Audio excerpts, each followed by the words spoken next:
নমস্কার বন্ধুরা, আজকে খুব সহজ পদ্ধতিতে চানা পনির এবং সুজির চিড়ে দিয়ে তৈরি একটা পুরি তোমাদের কাছে শেয়ার করছি।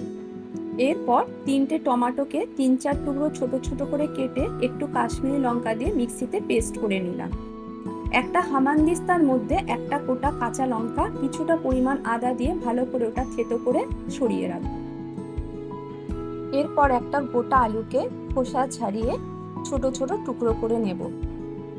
আলুটা ছোট ছোট করে টুকরো করে আগের দিন রাত্রিবেলা যে 500 কাবলি ছোলা ভিজিয়ে রেখেছিলাম তার সাথে ওটাকে ভালো করে মিশিয়ে নেব। এরপর ছোলা আর আলুটা ভালো করে জলের মধ্যে ধুয়ে নেব।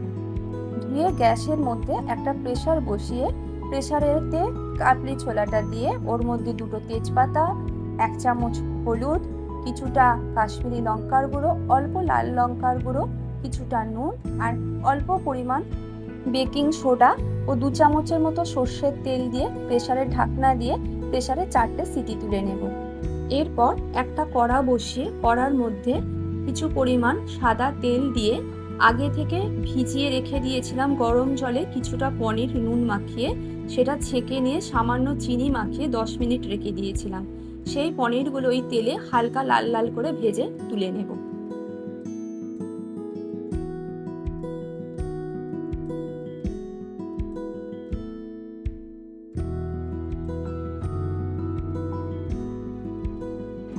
এরপর পনিরগুলো ভেজে তুলে নেওয়ার পরে যে তেলটা কড়ায় পড়ে রইল তার মধ্যে সামান্য হিং ফোড়ন দিলাম, 2টো তেজপাতা, 2টো এলাচ, 4টে লবঙ্গ, 2 টুকরো দারচিনি ফোড়ন দিয়ে আদা আর কাঁচা লঙ্কা যে পেস্টটা করে রেখেছিলাম সেটা একটু ভালো করে নাড়াচাড়া করে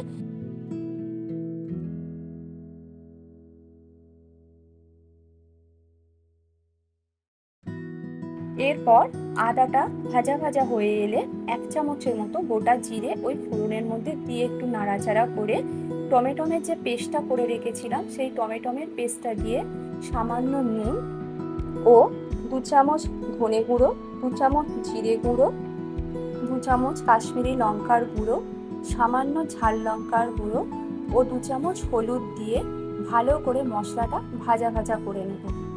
তারপরে অল্প পরিমাণ জল দিলাম। দেওয়ার পরে সামান্য গুঁড়িয়ে রাখা 2 চামচের মতো চিনি ওর সাথে মিশিয়ে নেব।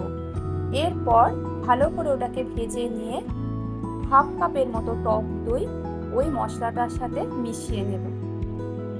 মশলাটা ভালো করে কষানো হয়ে গেলে সামান্য পরিমাণ জল ঢেলে দেব। দেওয়ার পর মশলাটা যখন ভালো করে ভাজা ভাজা হয়ে যখন তেলটা ভেসে উঠবে তখন সিদ্ধ করে রাখা ছোলাটা ওর সাথে দিয়ে কিছুক্ষণ নাড়াচাড়া করে বাটি ধোয়া জলটা ওর মধ্যে ঢেলে দেব। দিয়ে একটা ঢাকনা দিয়ে ওটা 5 মিনিটের মতো রান্না হতে দেব। 5 মিনিট পর ওটাকে খুলে আবার একটু নাড়াচাড়া করে কিছুটা ছোলা ওর মধ্যে খুন্তি দিয়ে ভালো করে নরম করে মিশিয়ে নেব। নেওয়ার পরে 2 চামচ ঘি ওর সাথে ভালো করে মিশিয়ে দেব। দেওয়ার পর কিছুটা কাসুরি মেথি আর কিছুটা ধনেপাতা দিয়ে ওপরে পনিরগুলো ভালো করে সাজিয়ে নিয়ে আবার 5 মিনিটের মতো ঢাকা দিয়ে গ্যাসের ফ্লেমটা বন্ধ করে দিয়ে ওটা রেস্টে দেব। এরপর ঢাকনাটা খুলে দিলাম। তৈরি হয়ে গেল চানা পনির। এরপর সুজি আর চিড়ের যে পুরিটা বানাবো সেই রেসিপিটা তোমাদেরকে আমি দেখাচ্ছি। 250 গ্রামের মতো ময়দা নিয়েছি, তার মধ্যে ভিজিয়ে রেখেছিলাম 2 চামচের মতো সুজি, 3 চামচের মতো চিড়ে, অল্প পরিমাণ জোয়ান, 1 চামচ কালো জিরে, অল্প নুন, অল্প চিনি এবং তেল দিয়ে ভালো করে ময়দাটা কিছুক্ষণ ধরে মাখিয়ে নেব। মাখিয়ে নেওয়ার পরে ভালো করে ওটাকে রেস্ট হতে দেবো 5 মিনিট।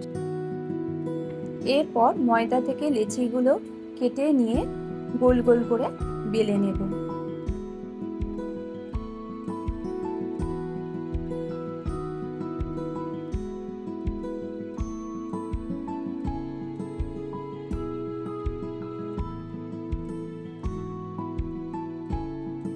এরপর কড়াটা ভালো করে গরম করে নিয়ে বেশ কিছুটা সাদা তেল দেব। দিয়ে তেলটা গরম হয়েছে কিনা ভালো করে একবার দেখে নিয়ে একটা একটা করে পুরি ভেজে ভেজে তুলে নেব।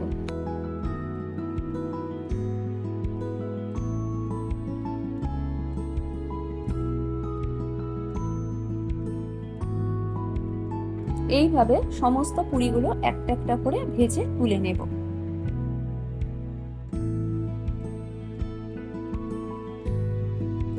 এরপর সমস্ত পুরিগুলো আস্তে আস্তে ভাজা হয়ে গেলে গরম গরম পুরিগুলো চানা পনিরের সাথে পরিবেশন করব।